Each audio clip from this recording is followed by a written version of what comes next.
వారిని ఆహ్వానిద్దాం. దైవజనురాలు మన పట్టణానికి రావడం ఎంతైనా మంచిది, ఆశీర్వాదదాయకము. మరి వారికి సమయాన్ని ఇస్తూ ఉన్నాం. గట్టిగా చప్పట్లు కొడదాం. Welcome sister.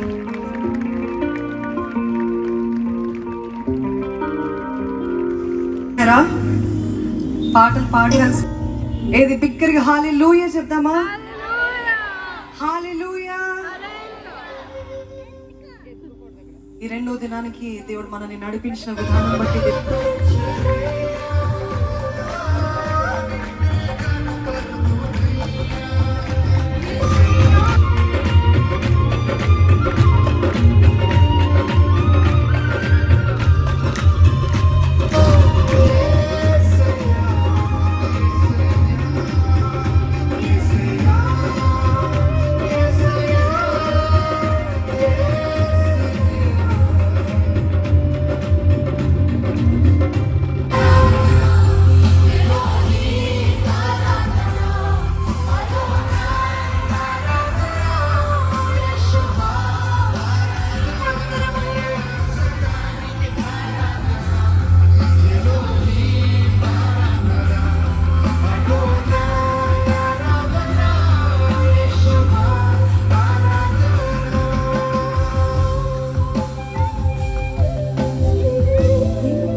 చేయాలి అర్థం కావట్లే.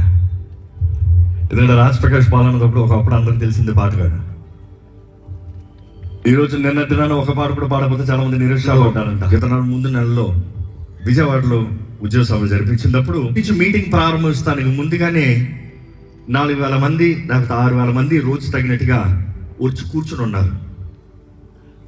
అంటే మనుషులు ఎంత ఆసక్తితో ఉన్నారు. 6 గంటలకి ముందుగానే అన్ని 10 గంటలకు వచ్చి కూర్చుంటారు ఎండలో. Stadium open stadium. 12 గంటలకి 1 గంట కంటే మరిగే ఎండలో అలాగే కూర్చుని ఉంటారు గొడుగులు వేసుకుని. ఇంచుమించు 20,000 మంది వరకు మీటింగ్ ప్రారంభిస్తానికి ముందుగానే ఉంటారు. కానీ కాకినాడ ఎలాగుందో తెలుసా? ఇప్పుడు నాకు అర్థం చేసుకోవాల్సి, ఇక్కడ ఉన్న ఎల్ఈఎఫ్ చర్చ్లో రక్షించబడి 10 years తరబీదు చెన్నైలో ఉండి, దాని తర్వాత